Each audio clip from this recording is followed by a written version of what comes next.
Senti, oggi voglio parlare di giochi. Ah, bene. Però dei giochi, insomma, quelli dell'infanzia, quelli che ci ricordiamo. Anzi, chiedo supporto a quelli male. che hanno qualche anno in più come me e Fabio, nel senso, insomma, oltre i 30 anni, per ricordare ai ragazzi di oggi che magari conoscono solo Xbox, PlayStation, la Nintendo Wii, il Nintendo DS, tutta questa camurrì. La Citroen DS. Che cos'è?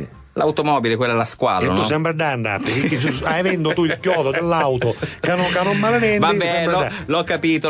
No, dico, ricordiamo a questi ragazzi che magari sono del 90, 91, che giocano soltanto con i giochi elettronici, i vecchi giochi belli che si facevano una volta e che non erano elettronici, o magari anche quelli elettronici, però stiamo parlando di quelli primordiali, quelli all'inizio, quelli Atari, chi ne chiamano la pallina e le due barrette, per esempio. Me lo ricordo. Allora scriveteli al 333 477 2239 a partire, che ne so, do Sciangadedo. Va bene? Per esempio. Che non è male. Anch'io ricordo dei giochi d'infanzia, per esempio le partite di polo.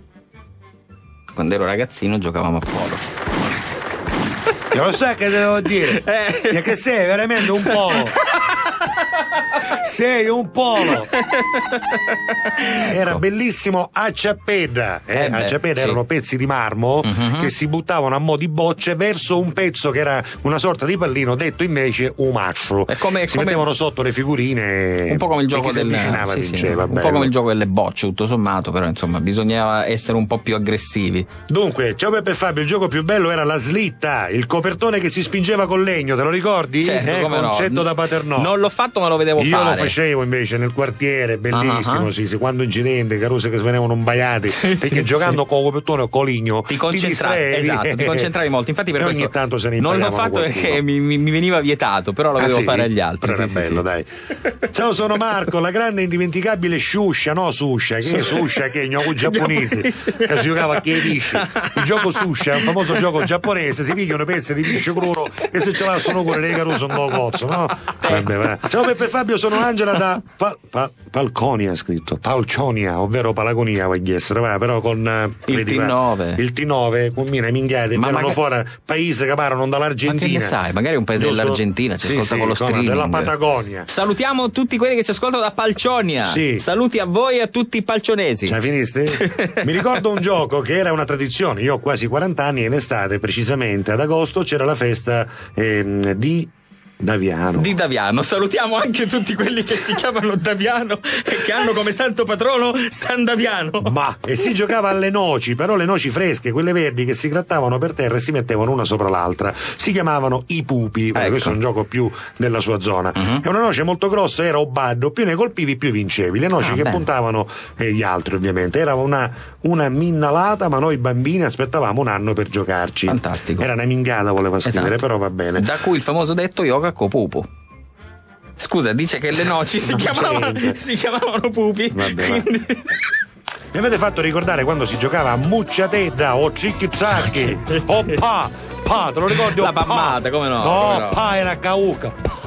Stiamo a fare così. Perché lo dicevano, ci ciusciasti. Sì, è vero, capito? È vero. Con le figurine. Alazzato, toppetto rocca alazzata, che bello.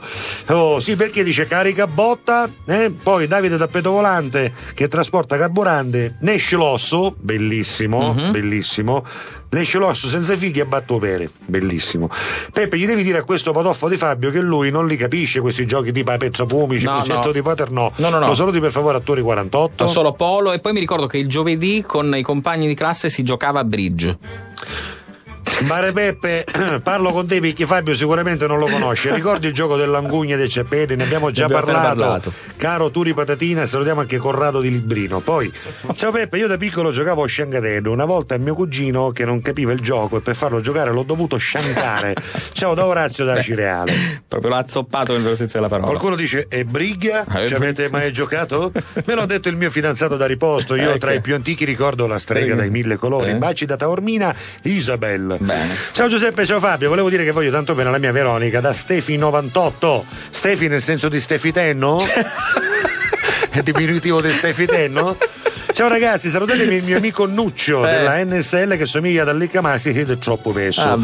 Poi sono Mirko Radio Squalo, vi ricordate il mitico pallone Super Tele dal profumo di plastica unico e poi fare le bolle di sapone con la cannuccia in un bicchiere con l'acqua e lo svelto per i piatti. Bei tempi, dice, io sono del 79.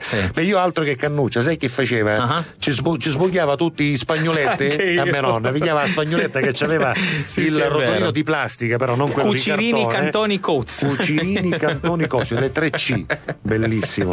E poi dentro ci metteva anche la vasellina che faceva in modo che la bolla diventasse più consistente. Oppure lo zucchero anche. Bello, le bolle enormi venivano.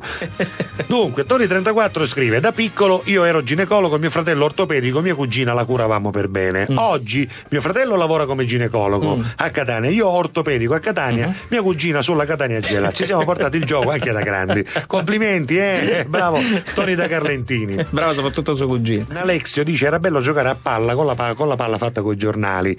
Questo lo facevamo a scuola. Che foglie do menzo do coso del quadernone. Non soltanto.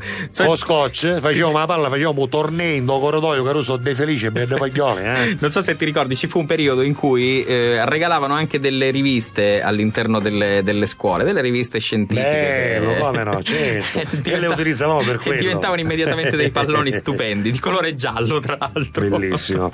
Vi ricordate Pac-Man, il mitico gioco, oppure il videogioco del tennis con la pallina che andava da un lato all'altro? Ma certo che ce li ricordiamo, bellissimi. Quello con la pallina faceva questo suono. Era una camurria. Invece il Pac-Man era... bello, Pac-Man è stato veramente, guarda. E ci gioca ancora ogni tanto. Bello quando si giocava in mezza strada. Io giocavo a sciangaterro, palla avvelenata, l'elastico, muffa 25. No, vabbè, dai. Miffa 25, no muffa. E poi dice: dove abito io era decalata ed era un'ottima pista per calare col carriolo, con la bici senza freni, che per frenare ti ammoccava un baro da scappi. Dai. Bellissimo. Sono vera, il gioco di una volta, i cattocci. Ecco. Sparacattocci. Questo bello. non era stato citato ancora. Io devo dire che oltre a comprare un famoso sparacattocci che vendevano buttando da manico e proiettili di gomma che noi buttavamo perché poi facevamo i cartocci con i fogli dei quaderni che venivano i migliori di tutti. Certo. Compravo, hai presente il bastone che le caramelle di Inter a rota e il manico che si vendevano durante le feste tipo Sandaida, no? Noi toglievamo le caramelle che non si potevano mangiare, che erano assolutamente cancerogene, sapevano da una fettallina che c'era un colorante, famoso colorante caluano dal commercio. Bene, si prendeva quel tubo che era bello grosso e bello lungo, se facevano cattocci più lunghi, Carusi, riuscivamo a mandarli a centinaia di metri di distanza, era una cosa spettacolare. Quando non annovamo, Cristiano, giusto? Sì.